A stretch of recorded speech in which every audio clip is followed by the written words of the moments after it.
In 1981, Nintendo was considering getting the license to Popeye the Sailor Man to make a platform arcade game. However, because of the limited hardware at the time, they were having trouble portraying the characters accurately. So instead, they created entirely new characters and made a game that came to be known as Donkey Kong. They still had the rights to Popeye, so a year later they made a game that was very similar to Donkey Kong out of him. And then they made a Famicom port, which was one of the console's launch titles alongside Donkey Kong and Donkey Kong Jr. You know, I actually had no idea until I made this video that these were the real NES launch titles. I must say it's a far less impressive lineup than the American one. Now for any younger viewers who might be watching, Popeye the Sailor Man is basically Donald Duck if he was a human. He's most famous for being a cyclops and also eating spinach, which gives him superpowers. Starting with the title screen, it's kind of boring to look at, but it gets carried hard by the music. It's the same music as in the cartoon, and it's actually a really catchy melody. So once you actually get into the game, you'll notice it is not much of a looker. It only looks a couple steps up from an Atari game, really. The stairs and the ladders and the platforms are all very, very basic. You know what? I feel like it's kind of unreasonable to be harsh on this, considering that this is one of the first 3 NES games ever created. But the NES ports of the Donkey Kong games both look way better than this, so I'm not going to ignore the visuals entirely. With that said, the character design and animation are actually really good.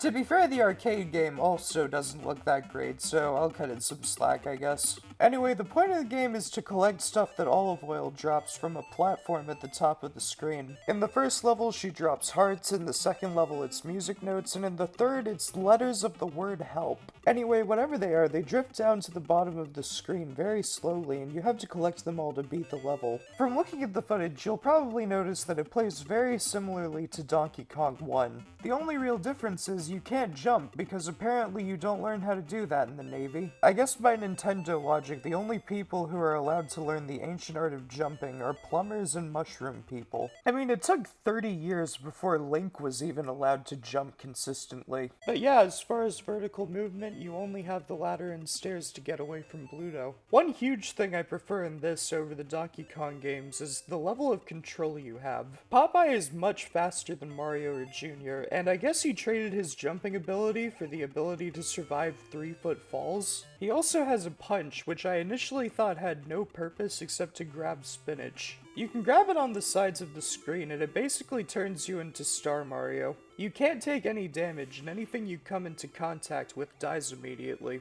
The trade-off is, the hearts and notes or whatever don't fall when you're in spinach mode, meaning you can't progress in the level. The first level is honestly pretty easy since Bluto can't do anything but follow you around. In level 2 you'll notice that he has the ability to jump down and the ability to throw bottles at you. You can actually use your punch to break the bottles, but I didn't know that because I tried punching Bluto once, it didn't work, so I assumed it was useless except for grabbing the spinach. The second level also has a jumping board that you can get to the top of the screen with. I don't really have anything to say, it's just, it's cool I guess.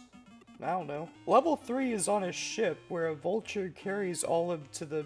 what is that thing called? Oh yeah, crow's nest, I knew that. I know it's mean, but it's genuinely kind of hilarious how bad this level looks. Although I will say I like how the background is teal instead of the black look that every other screen has. Instead of having a display at the top of the screen to show you how close you are to beating the level, collecting each letter adds a rung to the ladder which goes all the way up to the crow's nest. The ladder looks almost exactly the same as the one in the first level, except you can't go up it at all, which led to me trying to go up and getting stuck and getting really confused multiple times over. Oh, and you get chased by a vulture at the same time, I forgot to mention that. From a gameplay standpoint, the third level is easily my favorite. You actually have more than one enemy to worry about, and it feels like you're actually doing something by building the ladder. Anyway, after you beat the third level, it loops back around to the first, except now the sea hag is throwing skulls at you. I think it's kind of funny how they clearly had no plan for how to add her, so she just kind of appears in the top right corner and cuts out the background.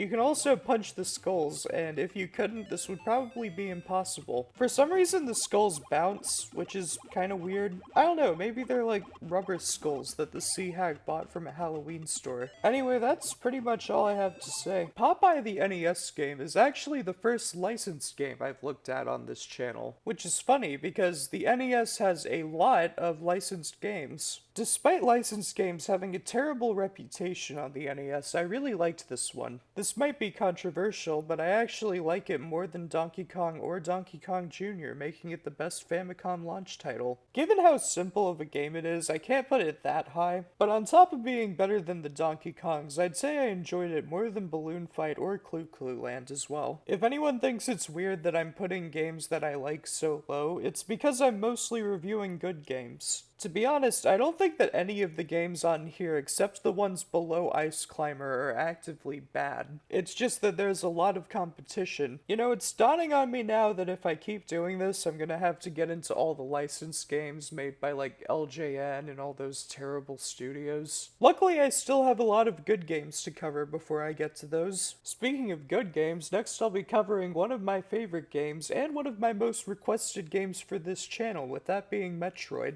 Now that I've done Zelda, I've realized that I can do longer games now, which I'm excited about because a lot of really great NES games like Metroid and Mario 3 and Final Fantasy, they're all really long. Anyway, 6 out of 10, thank you for watching, have a good day, like and subscribe, bye!